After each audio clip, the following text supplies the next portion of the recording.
All right, so Mr. Roger Waters went on CNN and he was talking about Taiwan and Russia and China and the United States and what basically you've mostly been seeing in the media these days. And he handed this interviewer his entire ass. I want you to watch this clip. It's pretty amazing. Well, he's fueling the fire in the Ukraine for a start. That is a huge crime. Why won't the United States of America encourage Zelensky, the president, to negotiate, obviating the need for this horrific, horrendous war that's killing?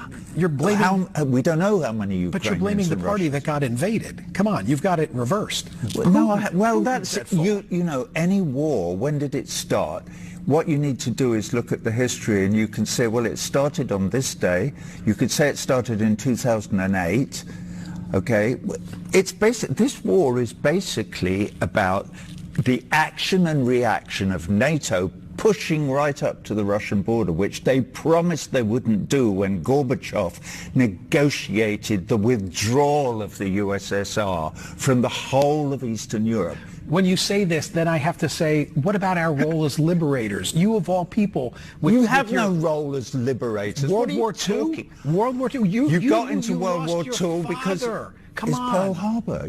Pearl Harbor. You were completely isolationist until that sad, that devastating, I would argue we were day always going to get in, and that pushed us in. But thank God the United States got in, right? You lost your father in World War II. Thank God the United States. But thank God the Russians had already won the bloody war almost by then. Don't forget, 23 million Russians died protecting you and me from the Nazi menace. Hey, and you would think the Russians would have learned their lesson from war and wouldn't have invaded Ukraine. Well, you, Fair? With all your reading, I would suggest to you, Michael, that you go away and read a bit more and then try and figure out what the United States would do if the Chinese were putting nuclear-armed missiles into Mexico and Canada.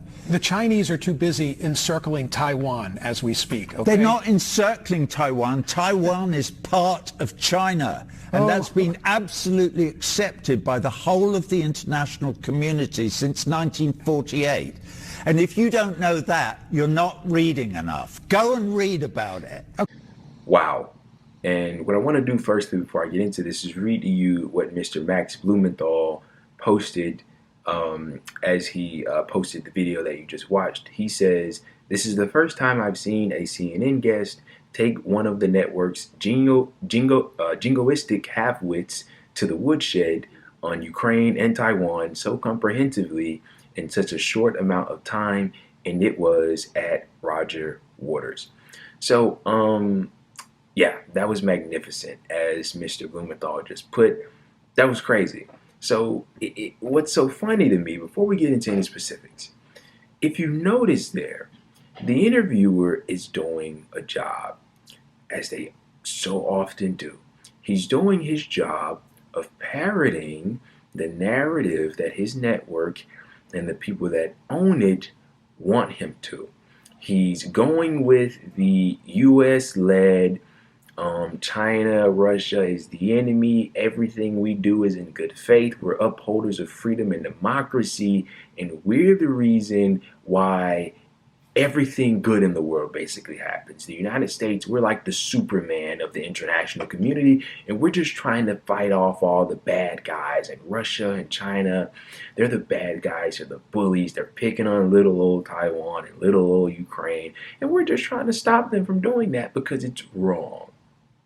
Put in extremely layman terms by Malik, that's essentially what that interviewer was doing. And you can tell he was getting a little frustrated there. Those were laughs of frustration that Mr. Waters wasn't submitting to what he was saying. He was basically saying, without saying it, can't you be a good little man and agree with me that this is what's happening because this is what I'm told and I have to say this or else I'll get kicked off the network. That's essentially what he was saying there without saying it.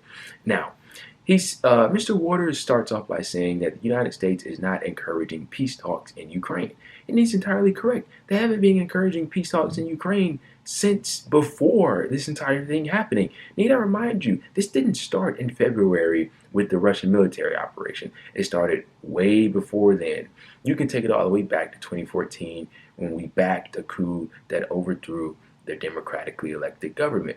He says, the interviewer, that Mr. Waters is somehow blaming the party that got invaded, ignoring everything that had built up to the Russian special military operation. And then he says something that really strikes me. This insanely nationalistic, American exceptionalist bullshit. And he was entirely serious when he said it. What about our role as liberators? We liberate people. Yeah, us American. We have to, yeah, man. We have to, all the governments we've ever overthrown, which is a lot, we've done it because we wanted to liberate the people. It's not because we don't agree with their policies or with their leaders' ideologies and what have you. No, we just want to help everybody out. Can you believe there are actually people that out there that think like this? People in the West, people that have been so brainwashed, that are so fucking stupid, they believe bullshit like what that guy just said. And I think he's actually so dumb, he believes his own bullshit, which is really sad and tells you something about that sad network that he's working for. He says, and this is a low blow, they were talking about World War II and the United States entering World War II. I'm not going to make this video about World War II. But he says, you lost your father in World War II. Come on, we went in and we won the war. Now, this is something that I didn't learn until later on in life, probably until I was in college. And I learned it on my own. Nobody told me this. The education system in this country is so fucked up, and I could go on and on about this, but I'm not going to do it. They don't really tell you the truth about the Second World War. All you really know is that Hitler was a bad guy. He did some bad things. The United States came in and they saved the day. Well, Mr. Roger Waters touched on it just a bit there, but it goes into much greater detail about the role that the Russians played and how many of them died and who actually defeated Hitler and won the war. I mean, this is history that's completely lost amongst so millions of Americans. Probably hundreds of millions of Americans don't know this shit. And it's sad. It's really sad. But I mean, shout out to Mr. Waters for knowing, and he's totally kicked this interviewer's ass. He says, thank God the Russians had already won the war. And then the interviewer says that China is encircling Taiwan. Anybody that knows the history of China and Taiwan and what the One China policy is knows how idiotic that statement is. That's like saying the United States is encircling California, or the United States is encircling Hawaii.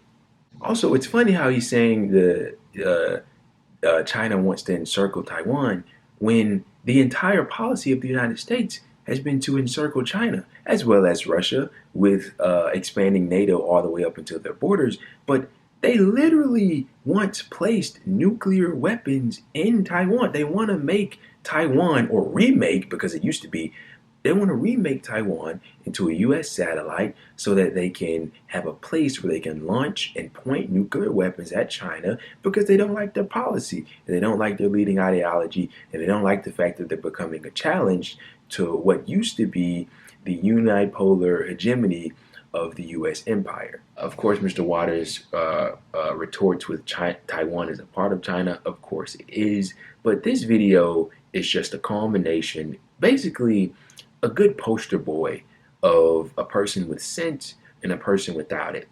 What you've been getting from mainstream media and our leading politicians is the interviewer, and what you should be getting is Mr. Roger Waters.